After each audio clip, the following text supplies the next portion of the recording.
নমস্কার, কেমন আছেন সবাই? চলে এসেছি নতুন বছরের একটা নতুন ব্লগ ভিডিও নিয়ে। আমার মেয়ে হওয়ার পর থেকে আমি প্রায় ২ বছর ঠাকুরবাড়ি দেওঘরে যেতে পারিনি।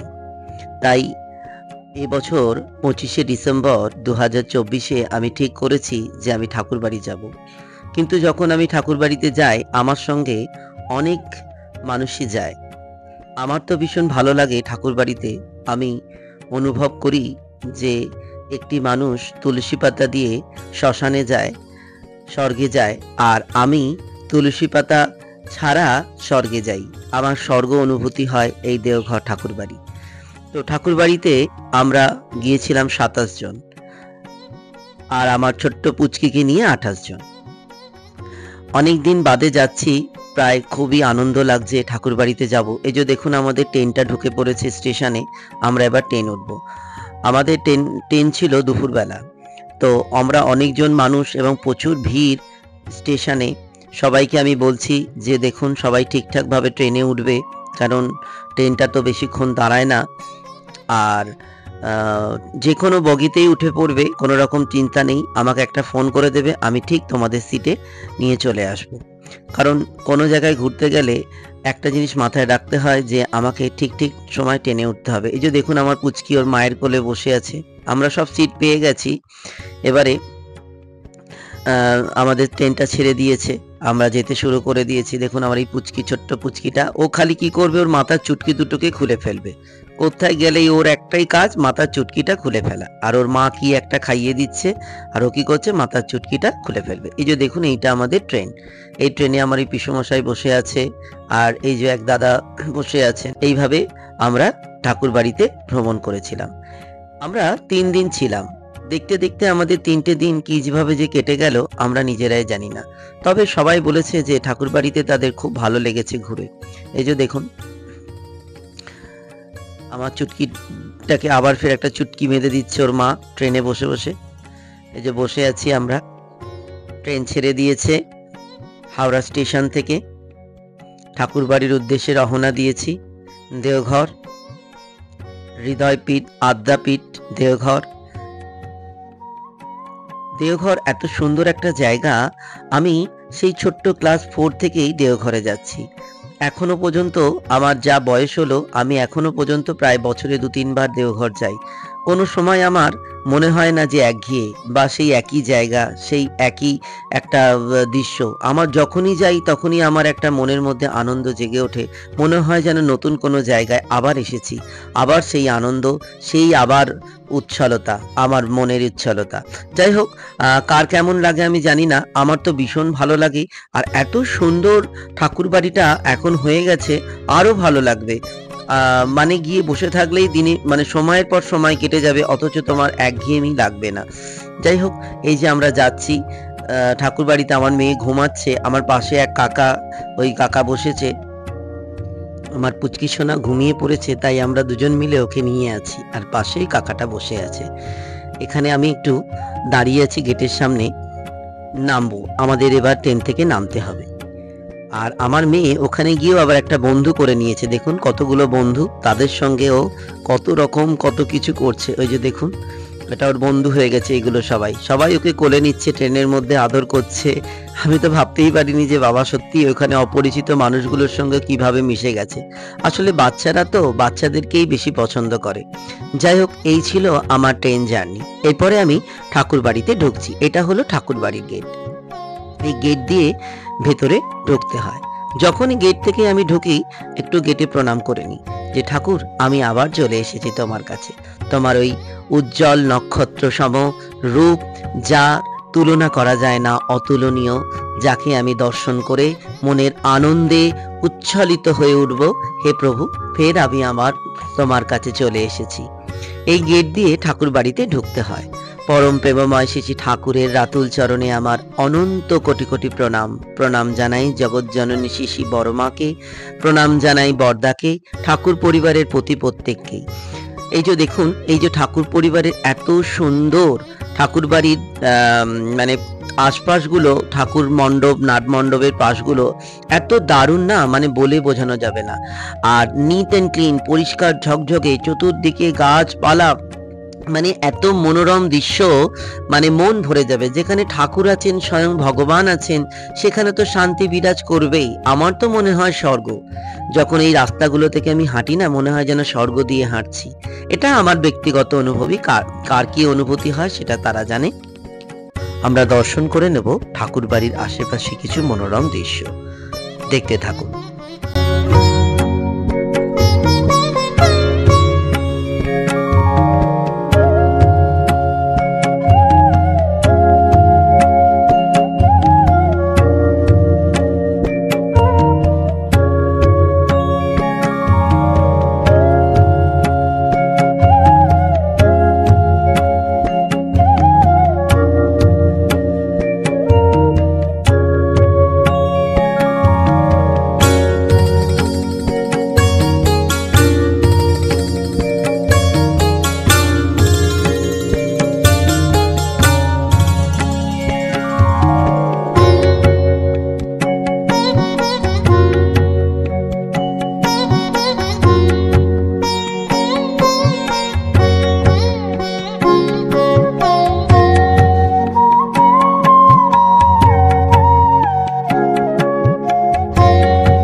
এতক্ষণ দর্শন করছিলাম অপূর্ব মনোরম অমৃতময় দৃশ্যগুলি। এই যে এই জায়গাটা থেকে ঠাকুরের বাংলোয় যেতে হয়। ঠাকুর বাংলোটা একদম সামনে দিয়ে ঢুকে একদম ঘুরে এখানেও দিয়েও যাওয়া যায়, আবার পিছন দিয়ে বিভিন্ন দিক থেকে ঠাকুর বাংলায় যাওয়া যায়। এই যে ধার ধারগুলো দেখছেন, এখানে হচ্ছে পাখি আছে, অনেক ধরনের পাখি আছে। এখানে এত সুন্দর একটা মনোরম দৃশ্য তৈরি করে রাখা আছে ঠাকুর বাড়িতে। সত্যি প্রত্যেকটা মানুষের গেলে একদম মন খুশ হয়ে যাবে। এই যে দেখুন, কাকাতুয়া পাখি, বিভিন্ন পাখি ভেতরে আছে। আমরা সবাই মিলে এই পাখিগুলোকে দর্শন করছিলাম। দেখুন, জীবনটা তো খুব ছোট, দেখতে দেখতে জীবন কেটে যাবে। স্বামীজি বলছেন, life is nothing but journey. জীবনটা কিছু নয়, একটা ভ্রমণ মাত্র। এই ছোট্ট জীবনে আমি যতই পুঁথিগত বিদ্যায় শিক্ষিত হই না কেন, যতই আমার মাথার উপরে ডিগ্রি থাকুক না কেন, একটা জিনিস সবসময় মনে রাখতে হবে, আমার মধ্যে যদি মানবিকতার শিক্ষা না হয় তাহলে কিছুই হলো না। আর মানবিকতার শিক্ষার জন্য কোনো ইনস্টিটিউশন বা কোনো বিদ্যালয়, কোনো প্রতিষ্ঠান নেই। এই মানবিকতার শিক্ষা আমরা কোথা থেকে পাবো? একমাত্র গুরুর থেকেই পাবো। আমার গুরুদেবই আমাকে শেখাবে যে আমাকে কিভাবে জীবনে চলতে হয়, মানবিক কিভাবে হতে হয়। আমরা জীবনে যদি মানবিক না হই তাহলে কখনোই নিজেরা প্রকৃত সুখী হতে পারবো না বা জীবনে শান্তি অনুভব করতে পারবো না। মানবিকতা প্রত্যেকটা মানুষের মধ্যে দরকার। মানবিকতা কাকে বলে? মানবিকতা বলতে তাকেই বলে যে আমাদের মধ্যে একটা অ্যাডজাস্টমেন্ট, প্রত্যেকটা মানুষকে মানিয়ে নেওয়া, মানুষের ভুল চুকগুলোকে ক্ষমা করে তাদেরকে নিয়ে চলা, এগুলোই হলো মানবিকতা। আর তুমি যদি অমানবিক হও, সবসময় নিজের স্বার্থটাই নিজে দেখবে, যে আমার কিভাবে ভালো হোক বা আমি কিভাবে ভালো থাকতে পারি, আমার কিভাবে হোক চললে বেশ প্রফিটেবল হবে। এইটাই হচ্ছে মানবিকতার বাইরের শিক্ষা। আর মানবিক শিক্ষা মানে হচ্ছে সবাইকে নিয়ে চলা, সবাইকে বোঝা, জানা। সেগুলো আমি জেনেছি পরম প্রেমময় শ্রী শ্রী ঠাকুরের কাছ থেকে। ধরুন, আপনি কোনো একটা জায়গায় গিয়ে একসঙ্গে আছেন এবং সেখানে আরো 5 জন মানুষ ধরুন রাত্রিবেলা নাক ডাকাচ্ছে। আপনি সবাইকে অ্যাডজাস্ট করে নিয়ে চলবেন। আপনার খুব অসুবিধা হচ্ছে, আপনি কিন্তু সেই অসুবিধাটাকে সুবিধা করে নিতে হবে। কারণ আপনাকে বারবার ভাবতে হবে, এটা আমার বাড়ি নয়, আমি বেড়াতে এসেছি। আর বেড়াতে গেলে আমি সব সুবিধা যে হাতের সামনে পাবো, সেটা কিন্তু একদম ভুল। আপনি লক্ষ টাকা খরচ করে গেলেও সেখানে কোনো রকম অসুবিধায় আপনি পড়তে পারেন। এটাই হলো ঘোরা। ঘুরতে গেলে নিজেকে তৈরি করে নিতে হবে, নিজেকে সবার মধ্যে মানিয়ে নিতে হবে। সেখানে বিরক্ত প্রকাশ করা, সেখানে লোককে দোষ দেওয়া, এগুলো কিন্তু কখনোই যুক্তিযুক্ত নয়। এগুলোই হলো অমানবিক, মানবিকতার বাইরে। আর একটি মানবিক মানুষ সবসময় চেষ্টা করবে, যাকে সেটা সে নাক ডাকাচ্ছে সেটা তো আনকনসিয়াস মাইন্ডে, আমি চেষ্টা করি আমি নিজেকে কন্ট্রোল করার। এটা আমি কখনোই নিজেকে রিয়্যাক্ট করব না। তো এই শিক্ষাটাই আমি গুরুদেবের কাছ থেকে শিখেছি, যে সবাইকে নিয়ে কিভাবে চলতে হয়, তোমার বাড়ির আশেপাশে মানুষ, তোমার পরিবার, তোমার আত্মীয় স্বজন, পারিপার্শ্বিক সবাইকে নিয়ে কিভাবে চলতে হয়, সেটা একমাত্র তোমার এই গুরুদেবের ইনস্টিটিউশনেই শেখানো হয়। এই মানবিকতা যদি তোমার মধ্যে না প্রতিষ্ঠিত হয় বা তোমার মধ্যে যদি গ্রো না করে, তাহলে তুমি পদে পদে ঠকবে এবং প্রত্যেকটা জায়গায় তুমি ঝামেলার সম্মুখীন হয়ে পড়বে।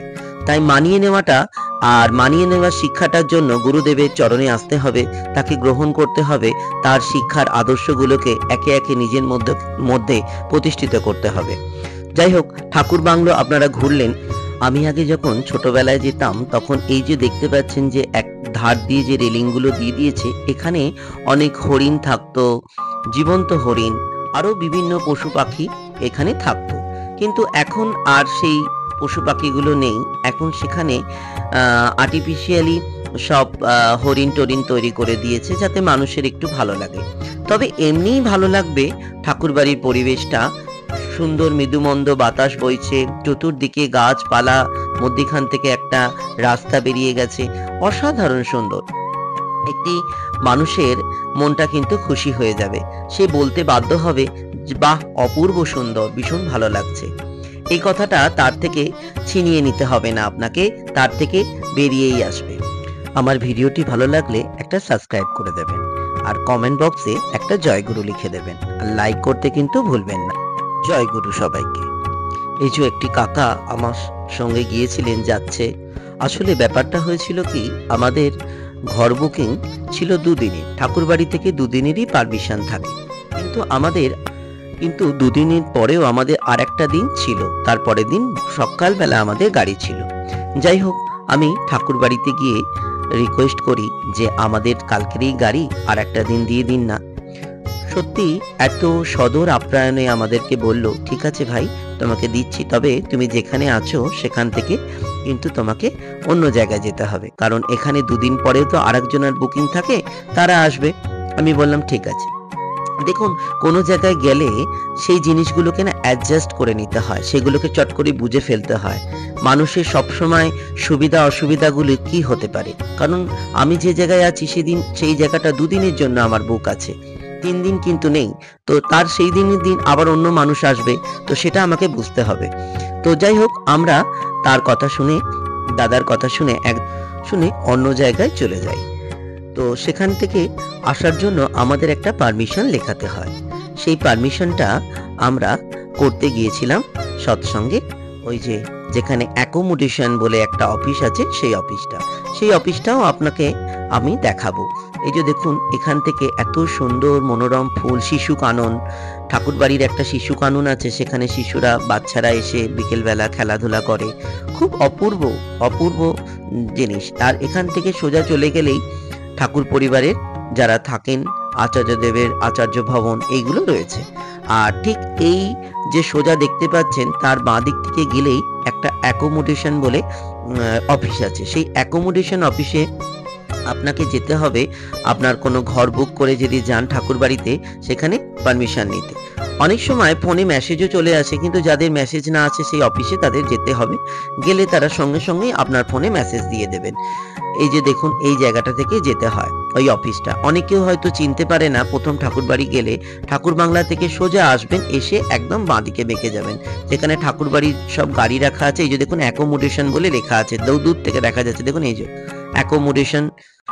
আমি প্রায়ই ঠাকুরবাড়িতে যাই। আপনাদের কারোর যদি ঠাকুরবাড়ি যাওয়ার ইচ্ছা থাকে বা ঠাকুরবাড়ি সম্পর্কে জানার ইচ্ছা থাকে, স্ক্রিনে আমি একটি নাম্বার দিয়ে দেবো, সেই নাম্বারটিতে আপনারা হোয়াটসঅ্যাপ করতে পারেন, অথবা আমাকে ফোনও করতে পারেন, অথবা আপনারা আমার সাথেও যেতে পারেন। তবে হ্যাঁ, ১ জন ২ জন নয়, গ্রুপ করতে হবে মিনিমাম ২০ জন। ২০ জনকে আমি পুরো ঠাকুরবাড়ি গাইড করে এবং সেখানকার পাশের সাইট সিন গুলোকে আমি ঘুরিয়ে দিতে পারবো। আমার সঙ্গে যোগাযোগ করবেন। যাকে ভিডিওটি আর বড় করলাম না, এখানেই শেষ করলাম। আপনারা ভালো থাকবেন, সুস্থ থাকবেন, আনন্দে থাকবেন। পরম পিতার কাছে আমি প্রত্যেকের মঙ্গল প্রার্থনা করছি। ভিডিওটা এখানেই শেষ করছি। নমস্কার।